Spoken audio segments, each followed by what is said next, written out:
The celebration of Evelyn's 60th birthday fills every corner of the St. Regis Grand Ballroom.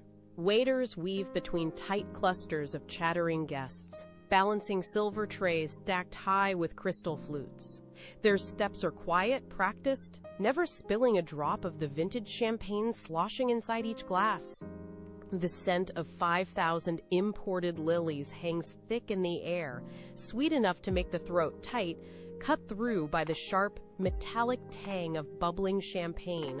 Massive crystal chandeliers hang from the high ceiling, sending fractured shards of light skittering across the gilded walls. The display is dizzying, blinding, designed to make every guest stop and stare. Every guest except Clara. She stands near the edge of the room, her eyes following one waiter as he cuts between conversation groups, turning left to avoid an outstretched arm, dipping his tray to clear a low-hanging flower arrangement. She counts the steps he takes, because counting keeps her hands from shaking. This opulence was built to impress, but to Clara it feels less like a celebration and more like a cage. Every gilded panel is a bar. Every shard of light is a reminder that she does not belong here. The crowd shifts. Evelyn moves through the packed room, heading straight toward where Clara stands. The air grows colder before she even arrives. Evelyn stops directly in front of Clara, close enough that Clara can smell the jasmine of her perfume, sharp and chemical. She leans in, her hand coming to rest on Clara's upper arm. The weight of it is sharp, intentional, like a talon pinning prey to the ground.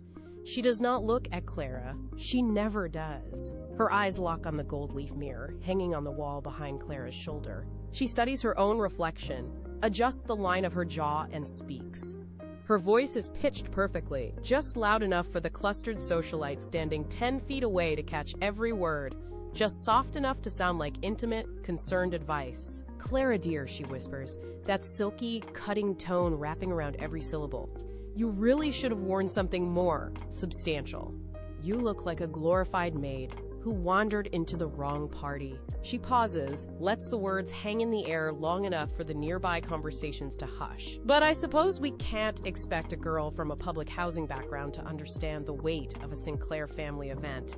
It's about presence, darling. Something you simply weren't born with." She pulls back, laughs.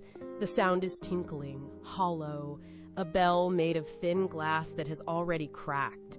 One by one, the women around her pick up the laugh. They smile with practiced, easy cruelty, their eyes darting to Clara's face to catch her reaction. The circle closes in. The air thickens with mockery. Evelyn's hand stays on Clara's arm, keeping her pinned in place, unable to slip away without making a scene. Clara holds still. She does not pull away, she does not flinch, she just turns her head just a fraction of an inch and looks past the circle of laughing women. She knows where he stands. She has felt his absence in this room for the last hour. Julian stands exactly 3 feet away, near the ice bucket by the champagne table, a glass of 20-year-old bourbon held loosely between his fingers. He hears every word. The laughter stops just long enough for him to hear. The circle shifts just enough for him to see his wife pinned in place, her face hot with the shame of his mother's words. Clara's breath catches. She holds it. She waits. She has waited 7 years for him to step between her and his family's cruelty. Just once. A flicker of something old and stupid surges in her chest. Maybe today. Maybe this time. He lifts his head. He meets her eyes for half a second, then he looks away. He swirls the bourbon in his glass. Once, slow. He doesn't say a word. He doesn't move a step toward her. He simply lifts one hand, adjusts the edge of his gold cufflinks, the exact pair Clara bought him for their 5th anniversary, saved up 3 months of her own spending money to pick it out. He tilts his head back, and he smiles. A broad, easy, relaxed smile at a joke a man just told 3 feet to his left. The laugh that answers is loud, warm, approved. The socialites around Clara track Julian's reaction. They see he does not care. Their mockery grows bolder, sharper, more open. Clara's breath comes out slow. The flicker of hope dies. It does not crash, it just goes out, like a match dropped into cold water. Julian stays where he is. He keeps smiling. He leaves her alone in the circle of cutting laughter. Clara does not speak. She does not react. She just stands there, holding the shame the Sinclairs have pressed into her hands, and she thinks. For 7 long years, she has been the Sinclair family's best-kept secret. The quiet wife they could parade in front of guests when they needed a hostess, then tuck away when the real family business started. What none of them talk about, what none of them even want to remember, is that she is the reason they are all still here. She is the reason they can afford this ballroom. She is the reason Evelyn can buy 5,000 lilies for one party.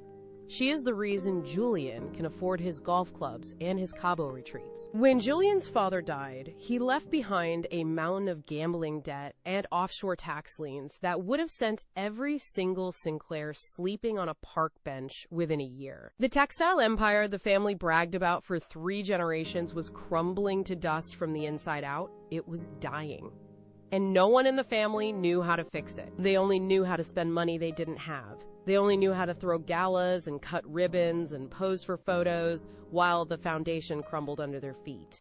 Clara was the one who dug in. She was the mechanic working under the hood of their fancy Ferrari, covered in the grease of their bad decisions, while they sat in the leather seats and took all the credit for the ride. They reaped every benefit. They never asked who did the work. She remembers the nights, not the dinner parties or the Christmas galas the Sinclairs loved so much.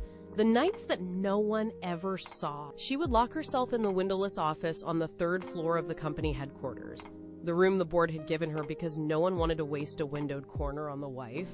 The only sound in that room was the low, constant hum of the HVAC system, blowing stale, cool air that never quite cleared the smell of old carpet and dust.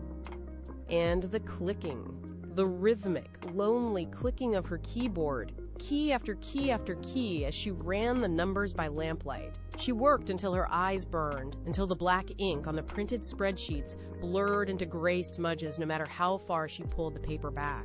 She worked until her neck ached so bad she could barely move it. One night, she leaned forward to tap a new number into the spreadsheet, and a sharp cramp locked her trapezius muscles solid.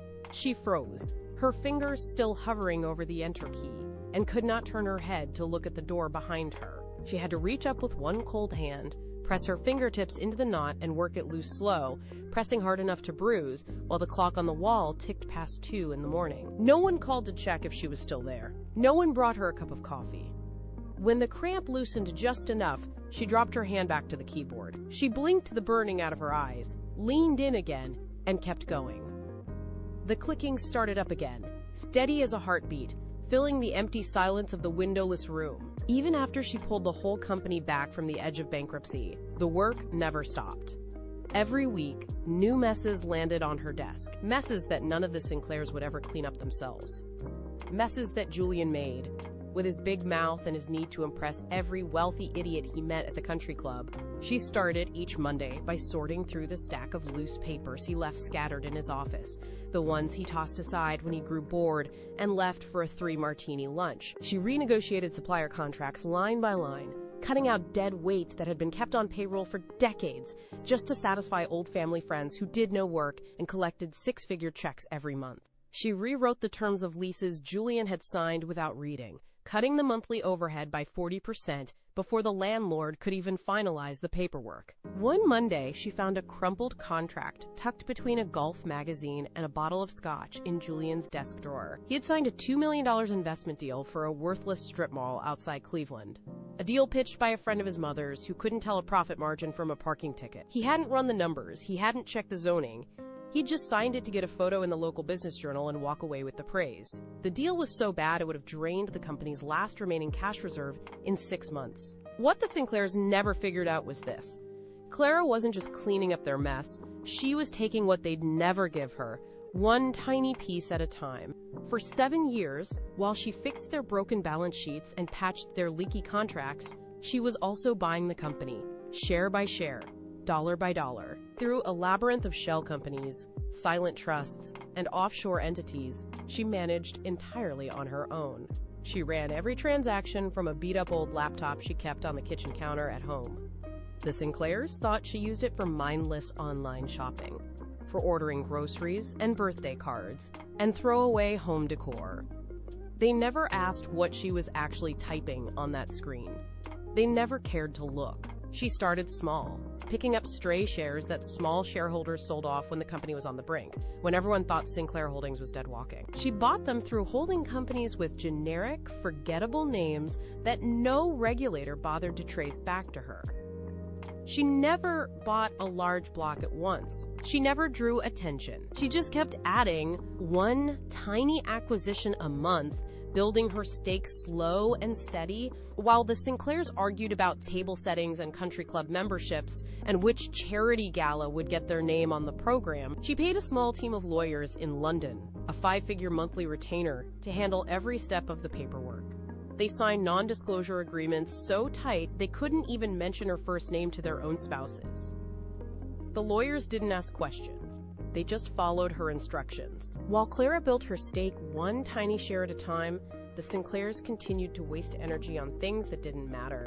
Evelyn spent 3 full weekends flying in marble experts from Italy to test 12 different shades of white marble for her 4th guest bathroom. She argued for 6 hours over whether the veining ran too horizontal or too vertical, over whether the polish reflected the morning light just right. The entire project cost more than the average American family makes in 10 years, and Evelyn thought it was the most important work any of them was doing that quarter. All the while, the original mountain of debt Julian's father left behind still sat on the company's books, festering. The creditors who held that debt had grown tired of Sinclair empty promises. They were tired of extensions. They were tired of vague assurances about cash flow that never materialized. One Tuesday, the lead creditor group sent a formal notice. They would call the entire loan in 48 hours. If the Sinclairs couldn't pay, they would liquidate every asset the family owned. The news landed on Clara's desk first. It never went any further. She packed an overnight bag that same night, drove 3 hours to the creditors' board meeting in Philadelphia, and walked in without an introduction from any Sinclair. Julian left for his so-called business retreat in Cabo 2 weeks after the debt deal closed. He packed 3 designer suitcases, told Clara he needed to network with key investors, and turned off his phone the second he landed. He spent his days sipping margaritas by a private pool, playing golf at a members-only course, and catching up with Bianca, who'd booked a villa at the same resort 3 weeks before Julian even announced his trip. Clara called him 12 times about the pending shareholder votes. He never answered a single call. He never replied to a single text. He was too busy living the life he thought he was entitled to, while Clara did the work that would take it all away. She didn't wait for him. She moved forward, exactly as she'd planned. Next on her list, minority shareholder voting rights. Most of the smaller legacy shareholders were descendants of the original founding partners, and none of them had any real interest in the day-to-day running of the company. They just wanted steady dividends, which the Sinclairs had failed to deliver for 3 straight years. Most jumped at Clara's offer: fair market price for their shares, plus a guaranteed 5% annual dividend from her holding company, no strings attached. One old man, the grandson of the original vice president, held out. He wanted twice what Clara offered. He threatened to go to Julian and tell him everything if she didn't meet his price. Clara didn't flinch. She pulled out a folder of bank records. She showed him his unreported off-the-books side contracts with Sinclair suppliers, the ones he'd hidden from the family for 20 years to avoid paying dividends on the income. Nobody asked questions. Why would they? To the Sinclairs, Clara was the quiet one, the bookkeeper. The woman who organized the annual Christmas gala, remembered every guest's favorite champagne, and kept the entire machine running without ever raising her voice. Evelyn could rant about seating charts for an hour, and Clara would just nod, adjust the charts, and never push back. Julian could forget their anniversary and leave her to handle his angry mistress's phone calls, and she'd just sort it out without a single complaint. Being underestimated was not a new thing for Clara. It was a superpower she had spent a lifetime perfecting. She grew up in a cramped 3-room apartment, counting every coin from the grocery store to make sure they had enough for bread at the end of the week. She mended her own things because there was no money for new ones. She learned to stay small, stay quiet, and stay out of the way when the loud, angry adults in the room were fighting. If they didn't look at you, they couldn't take anything else from you. That lesson stuck. When she married into the Sinclair family, she brought that lesson with her, sharpened it, and turned it into a weapon. The Sinclairs looked right through her. They treated her like a solid, useful piece of furniture that happened to be able to run numbers and fix bad contracts. Evelyn would ask her to pass the hors d'oeuvre at parties, the same way she'd ask a waiter. Julian would hand her his dry cleaning and his travel itinerary and expect her to handle it, no questions asked. Family friends would make small talk about her, lovely quiet nature, and then turn away to talk to someone who actually mattered to them. No one thought to ask what she was thinking. No one thought to check what she was doing on that beat-up old laptop she carried everywhere. They never connected the dots between the quiet woman folding napkins in the corner and the anonymous holding companies buying up their debt and their shares. They never suspected the woman they'd written off as invisible was quietly writing the end of their story. By the end of the 7th year, the Sinclair textile empire was profitable again. Quarterly profits were up 42%. The stock price had tripled. Creditors stopped calling. The family could go back to their galas and their vacations and their quiet conversations about how brilliant they were for turning things around. Evelyn gave an interview to a glossy society magazine talking about Sinclair grit and generations of smart leadership. She didn't mention Clara once. Julian gave a keynote speech at a national logistics conference talking about his bold vision for the modern supply chain. He got a standing ovation. He posed for photos with industry leaders. He didn't mention Clara once. The board named Julian CEO. They gave him a 7-figure bonus and a corner office with floor-to-ceiling windows overlooking Central Park. They didn't mention Clara once. She was in the back of the room for that keynote speech, taking notes on the questions reporters would ask, prepping Julian's answers so he wouldn't trip over his own tongue. She cashed no bonus. She accepted no title. 2 months after the keynote, a veteran cotton supplier showed up at Julian's office with an envelope full of cash, asking to keep his overpriced contract even though a cheaper, higher quality supplier had been waiting to take over. That same week, she transferred 12% of Julian's personal stake in the company to her holding company, via a clause in their prenuptial agreement he'd forced her to sign 3 days before the wedding. He'd thought he was protecting his family's assets. He'd just handed her the final block of shares she needed. The evening of Evelyn's 60th birthday gala at the St. Regis rolled on exactly as Clara expected. Evelyn worked every corner of the ballroom, laughing and posing for society photographers, her voice cutting through the chatter like a well-sharpened knife. Julian circled from group to group, shaking hands and accepting compliments on the company's turnaround, a glass of 20-year-old bourbon perpetually in his hand. Clara spent 2 hours circulating, greeting guests, asking after their children, fixing a broken name tag, and rearranging the place cards. When Evelyn decided she hated the seating chart one final time, by 9:30, her feet ached. The air inside the ballroom was thick, with lily scent and champagne fumes, so thick it was hard to breathe. She slipped out through the glass doors to the balcony, pulling the door shut behind her to muffle the string quartet's waltz. The cold October air hit her face sharp and clean. She leaned against the stone railing, looking out over Manhattan. The skyline stretched to the horizon, thousands of windows glowing like scattered embers against the dark blue night. Traffic hummed far below, a low, steady roar that drowned out the party noise for a minute. She pulled her phone out of her clutch, already opening the encrypted app to check the confirmation for the next debt transfer. That's when she heard the glass door slide open behind her. She didn't turn. She could feel his shadow fall over her shoulder before she saw it. Julian never came to find her at parties. He always expected her to come to him. She closed the app, slipped the phone back into her clutch, and turned to face him. He leaned against the railing, 3 feet away, the city lights stretching out behind him like a sea of fallen stars. His face looked strange, flat and detached, like he was looking at a stranger across a negotiating table. He didn't smile. He didn't make small talk. He got straight to the point. "We need to talk tonight," he said. His voice was flat, no inflection. No hesitation. For one split second, Clara's hand tightened on her clutch. She wondered if he'd somehow found out about the shell companies, about the share transfers, about the debt she'd quietly bought up. She wondered if this was a preemptive strike, a move to lock her out before she could make her final move. But that was not what he came to say. He lifted his bourbon glass, took a slow, deliberate sip, and set it down on the stone railing beside him. He never took his eyes off her face.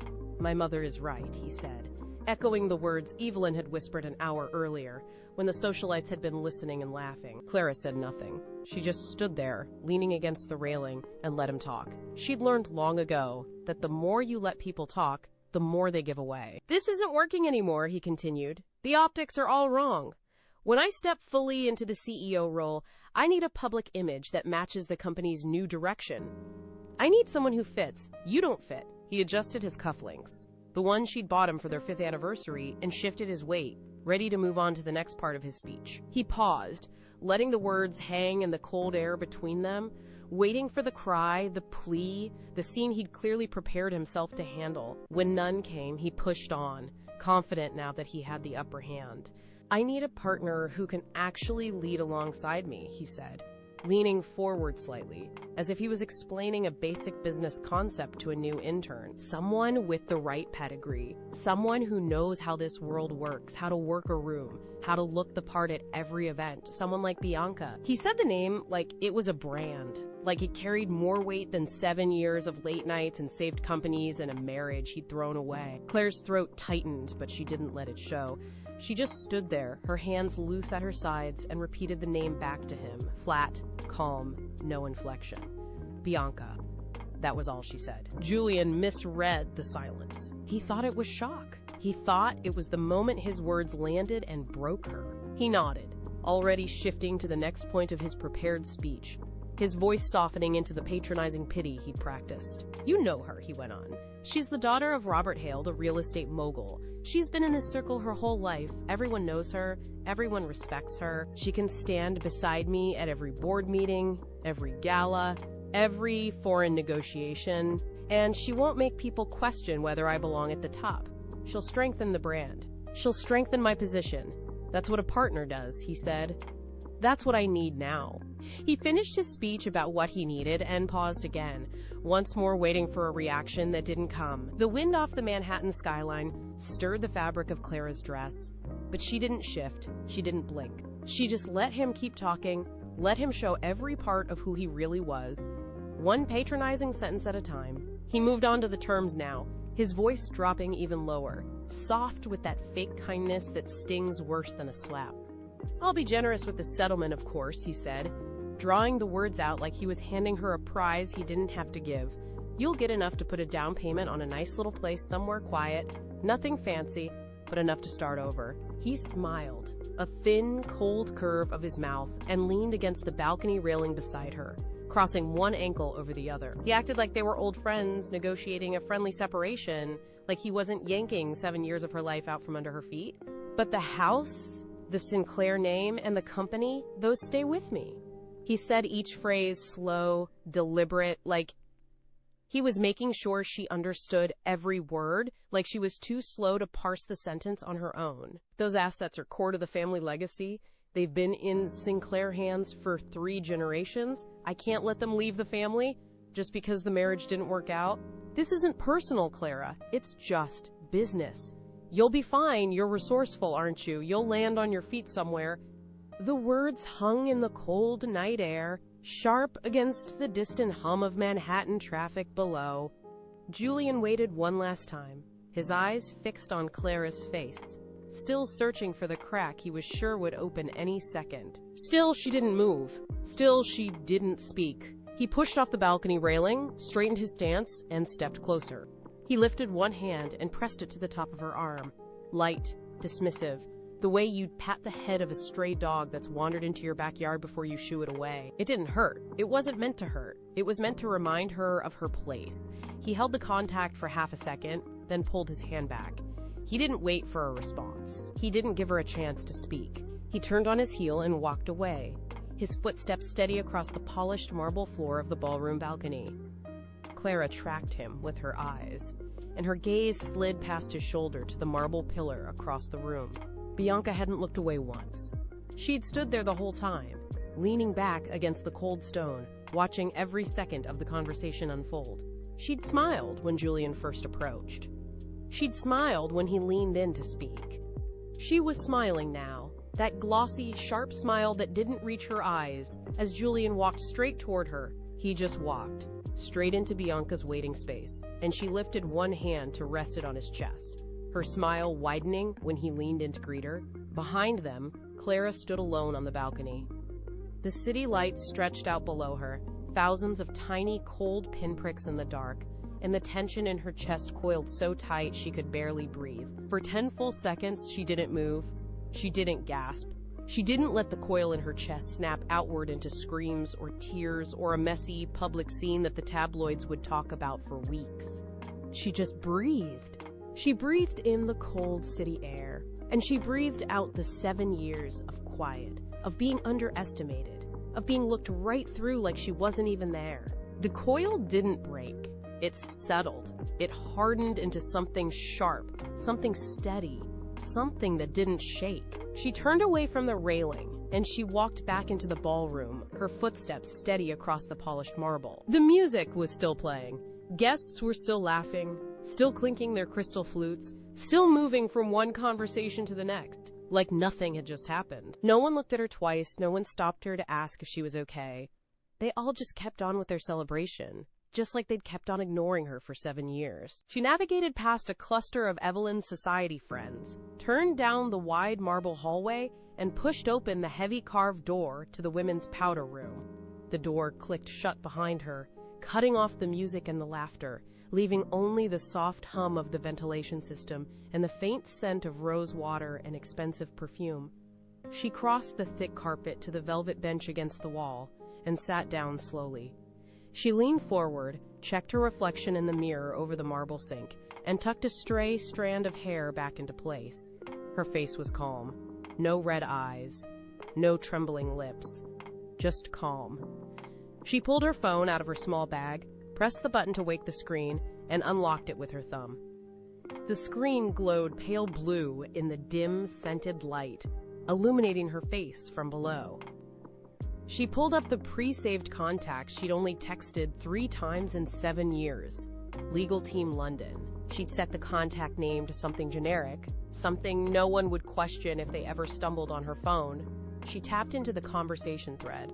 The last message had been sent 3 months prior, confirming every step of the plan, every contingency, every trigger for when the time came. She'd mapped this moment out 100 times. She'd imagined it after a particularly cutting dinner with Evelyn, after a night Julian came home at 3 a.m. smelling of someone else's perfume, after another board meeting where she sat silent in the back while the men took credit for her work. She never thought it would happen at Evelyn's 60th birthday, on a balcony in the St. Regis, with Bianca watching from across the room. But here it was. Here she was. She tapped the text input field, and her thumb moved across the keyboard without hesitation. She didn't fumble. She didn't second guess. She typed every word exactly as she'd rehearsed it. Before she hit send, she paused. She pulled up the photo album app and opened the first photo in the hidden folder. A wedding photo, Julian's arm slung over her shoulder, both of them smiling like they believed the future they'd promised each other. She stared at it for 3 full seconds. No ache, no regret, just confirmation. This was what they wanted. This was what they'd earned. She closed the album, went back to the text thread, and typed the final instruction she'd promised she'd send when the moment came. The words sat clear on the screen. No ambiguity, no room for negotiation. The leak is terminal. Initiate the bypass. Pull the plug on all Sinclair credit lines. Now, her thumb hovered half an inch above the send button. The faint sound of laughter drifted through the solid oak door, sharp and bright, carrying the echo of Evelyn's cutting joke from an hour earlier. Something you simply weren't born with. She pressed down. No flinch. No hesitation. The message left her phone in a fraction of a second, zipping through cell towers and undersea cables, straight to the encrypted servers her lawyers used in central London. She set the phone down flat on the velvet bench beside her, screen up. She didn't look away. She didn't fidget with her bag. She just sat, shoulders back, and waited. The team had practiced this. They'd promised a 1-word reply the second the order was executed, no extra chat, no unnecessary confirmation that could leave a trail. 3 seconds passed. 4. A faint chime pinged from the speaker. The screen lit up with a new message notification. She didn't rush. She lifted the phone slowly, her thumb swiping to open the conversation. There it was, right below her command. A single word, typed in plain, unadorned text. Done. She closed the conversation app, locked the screen, and set the phone back into her bag. Outside the powder room, the party rolled on.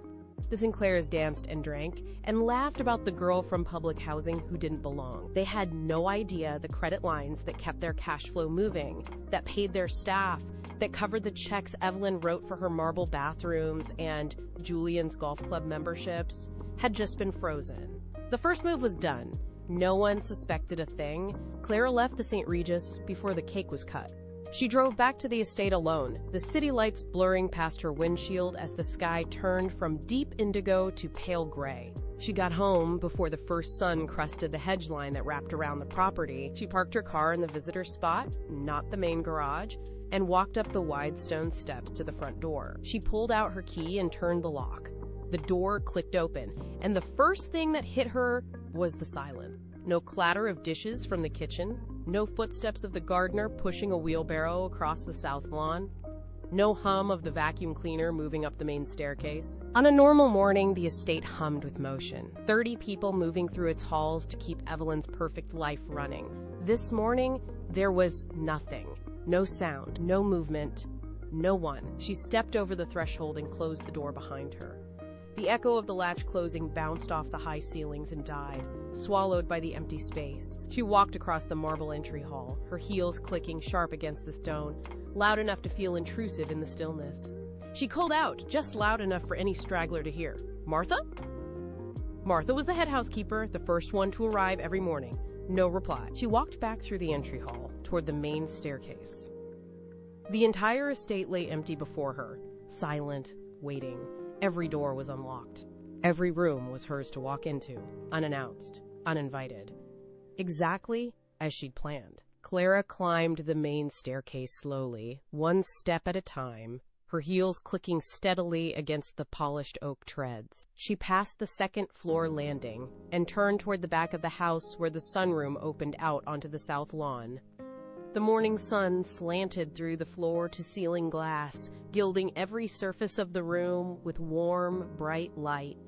Evelyn sat in the wicker armchair by the window, just as she did every single morning at this exact time. Her teacup rested on the marble side table beside her, steam curling up from the amber liquid inside, carrying the sharp, citrus scent of Earl Grey into the still air. She held a heavy cream sheet of cardstock between her fingers, the guest list for her upcoming Hamptons Gala printed in crisp black script across the page. Her gold pen hovered over the bottom margin, where she scribbled notes next to each name.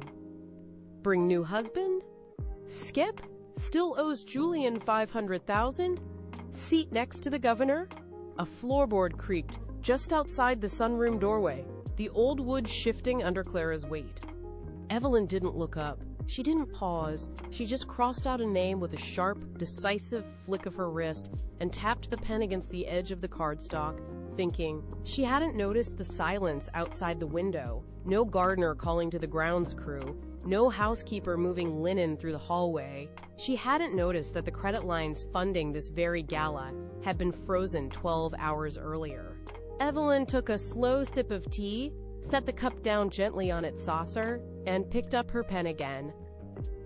She wrote another name in the margin, neat and looping, completely unaware that the entire world she'd always controlled had already shifted off its foundation, right under her feet. Clara continued past the sunroom doorway, her footsteps soft against the hallway runner, and turned toward the front of the house where Julian kept his study. The door was closed, just as it always was when Julian said he needed time to think. Inside, the air smelled of aged leather bindings, lemonwood polish, and the faint, stale tang of last night's cigar. Julian sat behind the heavy mahogany desk, one golf club propped across his lap, a soft cotton cloth bunched in his hand. He ran the cloth slow along the shaft of the club, buffing the metal to a high shine, his movements lazy, unhurried. The golf bag stood propped against the wall beside the fireplace, half a dozen other clubs waiting their turn. He'd already pulled them all out that morning, checking the grips, wiping down every head, as if he were getting ready for a weekend of golf instead of signing away the marriage he'd had for 7 years. A small stack of legal papers sat on the right corner of his desk, top sheet annotated with his lawyer's neat handwriting. He'd pulled the file the night before after he'd talked to Clara on the balcony, before he'd gone to find Bianca by the marble pillar. He set the buffed club aside, reached for the next one, and paused when his phone buzzed once on the desk. He picked it up, swiped open the screen, and read the text. His lawyer had already drafted the settlement agreement exactly as he'd instructed. $50,000, one lump sum, no claim on the estate, no claim on any Sinclair assets, full release from all marital obligations. Julian's mouth tugged up into a slow, smug smirk. He locked the phone, set it back down, and picked up the next golf club. He still thought he was calling the shots. He still thought Clara would take the money and walk away, too cowed by the Sinclair name to put up a fight. He buffed the sole of the club head in slow, steady strokes, then set it beside the first one, and leaned back in his chair. He pulled a heavy sheet of Sinclair letterhead toward him, clicked open his favorite fountain pen, and got ready to draft his own notes for the divorce. Clara stopped in front of the closed study door, the thick black manila folder resting solid and heavy in her left hand. She didn't pause long. She wrapped her right hand around the brass doorknob, turned it slowly, and pushed. The heavy oak door creaked open on its old, unoiled hinges, the sound cutting through the quiet hum of the study's wall air conditioning. The scent of aged leather and stale cigar smoke rolled out to meet her, the same scent that had clung to this room every morning for 7 years. Julian didn't look up immediately.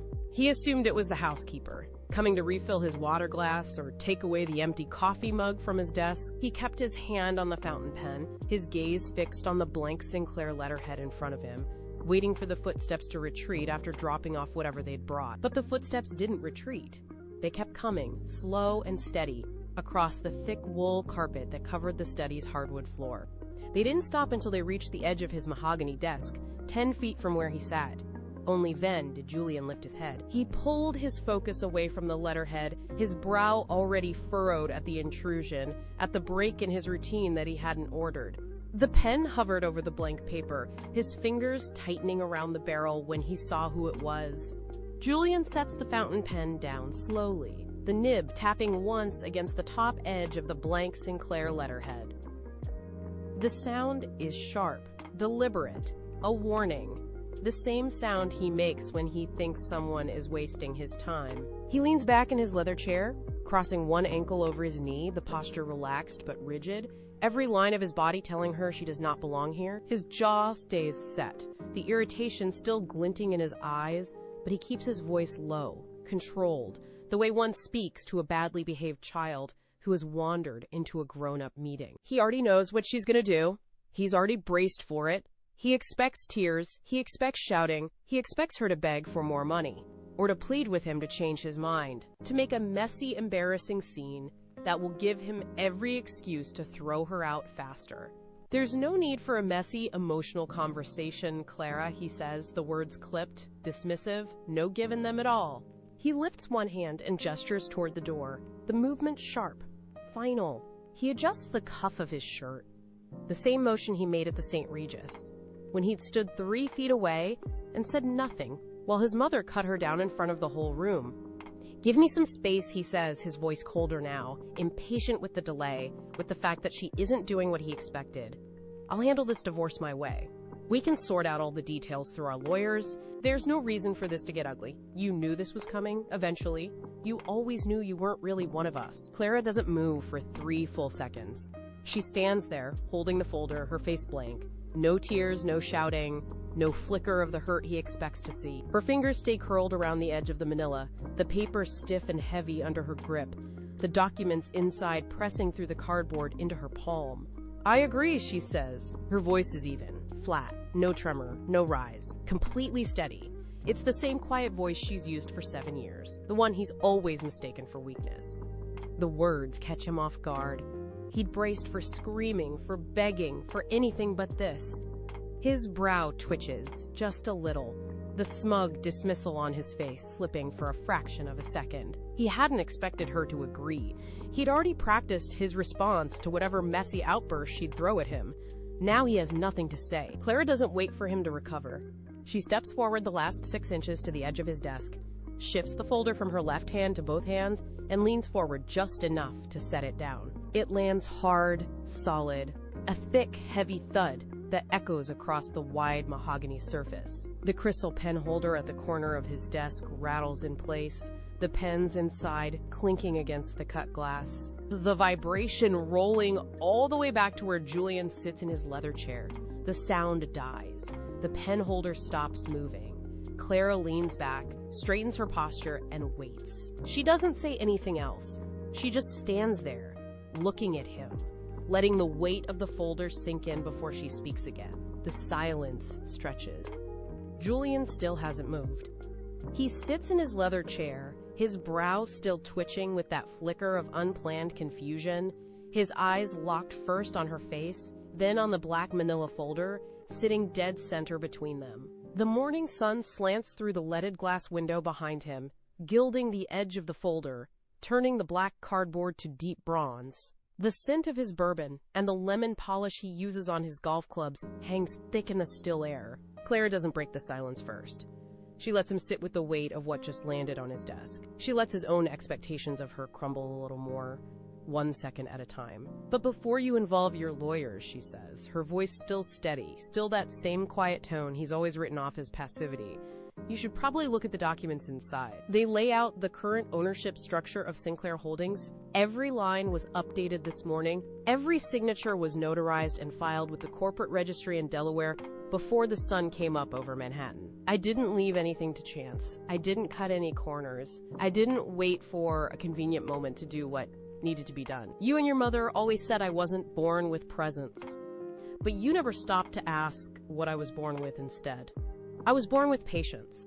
I was born with the ability to work in silence, to let everyone think they're winning while I move every piece where I need it. This isn't a threat. This isn't a negotiation. It's just information. Look, read it, then we can talk. Julian stares at her for a long 10 seconds. The flush starts at the base of his neck and crawls up his jaw, coloring the pale skin bright red with humiliation. No one has ever spoken to him like this. Not in his entire life. He's the Sinclair heir. He's the one who gets to dismiss, to demand, to dictate the terms of every conversation. He'd already written Clara off. He'd already carved her up into a settlement he thought she'd accept, grateful for whatever crumbs he threw her way. He huffs a sharp, bitter laugh, pushes his shoulders back, and leans further into his leather chair, the old material creaking under his weight. The sound is loud in the silent room. He crosses his arms again, tighter this time, his knuckles white where they dig into his biceps. He scoffs, loud and rough, the sound bouncing off the paneled walls of the study. My family has held the majority share of this company since 1924, he says, his voice sharp, rising with every word. The overconfidence back now, loud and blustering to cover the faint flicker of uncertainty Clara can see in his eyes. It's heritage. It's blood. It doesn't matter what some piece of paper you printed out says this morning. You don't have any claim. You never have. It's always been ours. It will always be ours. He jabs a finger at the manila folder, the tip of his finger landing dead center on the thick cardboard, hard enough to make the folder shift half an inch across the polished mahogany. Go on, he says, his voice dripping with mocking disdain. Tell me whatever lie you've cooked up in your little head. I'm not going to be intimidated by some desperate last-minute stunt from a woman who's already lost. Clara doesn't raise her voice. She doesn't laugh. She just stands there, hands folded loosely at her waist, and lets his mocking hang in the air until it fades. She lets him think he's still in control for just one more second. That's the part he'll never forget later, the quiet.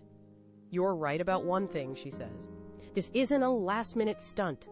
I planned it the day I walked into this house 7 years ago. I didn't just buy shares, Julian. I bought your debt. I restructured every line of credit the company holds months ago. And last night, right after you walked away from me on that balcony, I sent one text. I told my legal team to pull the plug. All corporate credit lines are frozen. Effective 11:47 p.m. Eastern Time. That was 3 hours before the staff got their day off memo. That was 4 hours before you poured your first cup of coffee this morning. You haven't had access to a single cent of company cash since last night. Every account is locked. Every card is blocked. Every wire transfer you authorize today will bounce before it leaves the server. Julian's jaw goes slack. The flush drains from his face so fast he looks gray. His hand slips from the armrest, knocking the 9-iron he'd been polishing off its leather stand. It clatters loud against the hardwood floor, but he doesn't look down. He fumbles for his phone in his pocket, yanks it out, and his thumb shakes so bad he drops it once before he can unlock the screen. His corporate banking app loads. The main account balance reads 0. A red banner blinks across the top. Account frozen by order of majority shareholder. He stares at it. The words don't register at first. He blinks again. You can't do that, he says, his voice cracking, no strength left in it at all. I'm the CEO, he says. I control the accounts. Clara takes one small step forward, the floorboards creaking soft under her foot. You were the CEO. That was your title. But I've controlled the money for months. Julian lifts his head from the phone screen. His eyes are wide, wild. Like an animal caught in a trap that just realized the door snapped shut months ago. He opens his mouth to yell, to curse, to demand she reverse this. But no sound comes out at first, just a dry, rasping catch in his throat. He swallows hard, tries again, and his voice comes out thin, reedy. Nothing like the confident air he was 10 minutes ago. You're lying, he says. You couldn't have. You don't have the money. You don't have the connections. This is impossible. Clara doesn't argue. She just reaches out, wraps her fingers around the edge of the manila folder, and pushes it slowly across the mahogany desk. The cardboard slides smooth against the polished wood, stopping right in front of Julian's shaking hands. The folder's edge bumps against his knuckles, and he flinches like it burned him. Open it, she says. Her voice is still steady, still quiet, the same voice she used to remind him of his mother's birthday dinner and reschedule his board meetings when he forgot. Check the date on the majority share transfer. It wasn't signed last night. It wasn't signed last week. It was finalized 6 months ago. Share by share, I bought every single stake your family sold off to cover your father's gambling debts. I bought every block that creditors dumped when they couldn't get paid. I bought every option Julian's uncle cashed out to pay for his third divorce. 7 years. I've been collecting pieces of this company one by one while your mother planned galas and you went on retreats. No one noticed. No one asked. You all thought I was just there to fix your mistakes. Now it's done. Every last share that matters is in my name. Full controlling interest. The entire company is legally mine. The words hang between them, heavy as the solid oak of the study door. The only sound in the room is the tick of the grandfather clock in the hallway, slow and steady, counting out the seconds Julian can't speak. His fingers hover over the manila folder, twitching, but he can't make himself close his hand around the edge.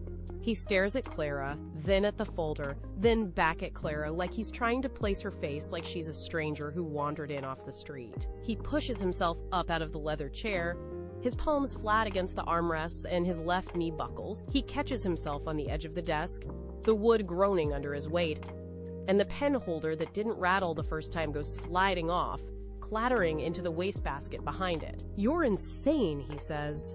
The words come out gravel, broken at the edges. The company is my birthright. It's in my blood. It's my name on the door. Clara doesn't flinch. She nods toward the floor under his feet, the spot where he's standing, where his weight is pressing into the polished hardwood the Sinclairs thought they owned. This floor, she says, this desk, the chair you're holding onto, every brick in this estate, every inch of the property, every last asset tied to Sinclair Holdings. It's all mine. Julian's mouth opens and closes. No sound comes out. He'd walked away from her on that balcony last night, convinced he was casting her off, that he'd leave her with nothing but a token settlement and a closed door. He'd chosen another woman, talked about status and pedigree and the life he deserved, never once looking down to check who owned the ground he was standing on. He never asked. He never thought to. He always looked right through her. And now the floor he stands on is legally hers. The power he thought he held was never his to give away. Julian sways where he stands, one hand still clamped to the edge of the desk. The grandfather clock in the hallway ticks on, steady and unforgiving, each tick marking another second of his silence. His face has gone the color of old paper, all the color drained out of the cheeks he preened in the mirror every morning.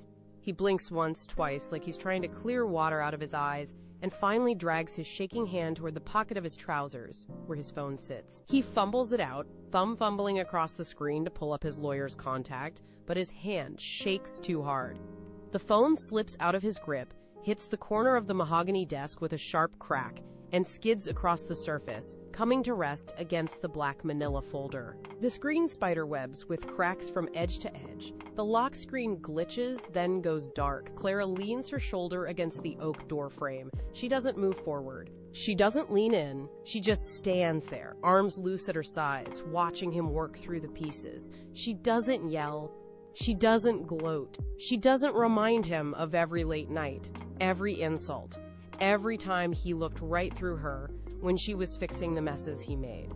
There's no heat in her face, no flash of anger, no smirk of triumph. She just waits. The clock ticks. The wind brushes against the study window, making the glass rattle soft against the frame.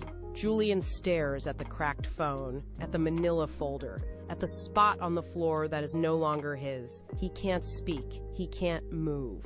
He can only absorb the truth that has landed on his desk, heavy and final. Clara doesn't push. She just waits for him to finish. The study door slams open before Julian can find his voice. Evelyn stands in the threshold, her porcelain cup gone, dark tea stains streaking down the front of her dress, her hand pressed to her chest, like she's trying to hold her heart in. She doesn't look at Julian first. She looks at Clara, and for the first time in 7 years she sees her. The color drains from her face, just like it did for Julian a minute earlier. The private lines I cut, the credit lines I pulled. All of it, she says. Every account is frozen. The Hamptons house, the jet, the ballroom deposit for my birthday gala. They won't release any of the funds. They say the new majority owner froze everything last night. Her voice cracks on the last words. She can't finish. 7 years. 7 years of cutting remarks. 7 years of pretending Clara didn't exist. Of letting her clean up every mistake the Sinclairs made. Of letting her work while they took all the credit, all the status, all the luxury. 7 years of calling her quiet, calling her unpolished, calling her not one of them. They thought being quiet meant being weak. They thought looking away would keep her in her place. They thought the name on the door meant the company was theirs. They never bothered to check the fine print. They never bothered to look past the role they'd forced her into. They spent 7 years underestimating the quiet woman who fixed their mistakes. And now they have lost everything to her. Evelyn finds her voice at last, sharp and shrill, the old bite still there, even as her whole world crumbles around her. "You'll never get away with this," she says. "The whole of high society will know what you did. You'll be blacklisted. No one will ever accept you." Clara pushes off the doorframe and steps forward, one slow step at a time. She reaches the desk, picks up the black manila folder, and taps it once against the surface to straighten the edges. She doesn't raise her voice. She doesn't flinch. She just looks at Evelyn directly, for the first time in 7 years, and speaks. "High society doesn't interest me," she says. "I've already got the company. I've already got the estate. I've already got everything you ever valued more than decency. That's more than enough." She turns toward the door, pauses with her hand on the brass handle, and looks back over her shoulder for just a second. The morning light streams through the study window, gilding the edges of the desk that is no longer Julian's. "The staff will be back tomorrow," she says. "They work for me now. I suggest you both pack before they arrive." She pulls the door closed behind her. The latch clicks, soft, final, unmistakable. She leaves them standing in the silence of the room that was never really theirs. She walks down the marble hallway, out into the morning sun, and takes what she earned: subtitles. That was 18 months ago. By that afternoon, the financial wires lit up. Sinclair Holdings had been rebranded as Aphelgard Logistics. The Sinclair name was scrubbed from every building, every platform, every letterhead. Julian and Evelyn were left with personal debt and a reputation that evaporated overnight. Bianca, predictably, stopped returning Julian's texts the moment she realized his net worth had dropped to the price of a used sedan. I see Julian sometimes in the city. He's working as a junior consultant at a firm that used to be one of my smallest subsidiaries. He looks tired. He looks like a man who realized too late that status is a shadow and work is the only thing with weight. He tries to catch my eye when he sees my car. I never look back. Not because I'm angry, because I've already moved on. The quiet wife is dead. The charity case never existed. There is only the woman who owns the skyline. If this story reminded you that your worth isn't defined by how others see you, please like and subscribe to Midnight Confessions. We tell the stories of people who were underestimated and came back stronger. The quiet ones are always watching, and we never forget.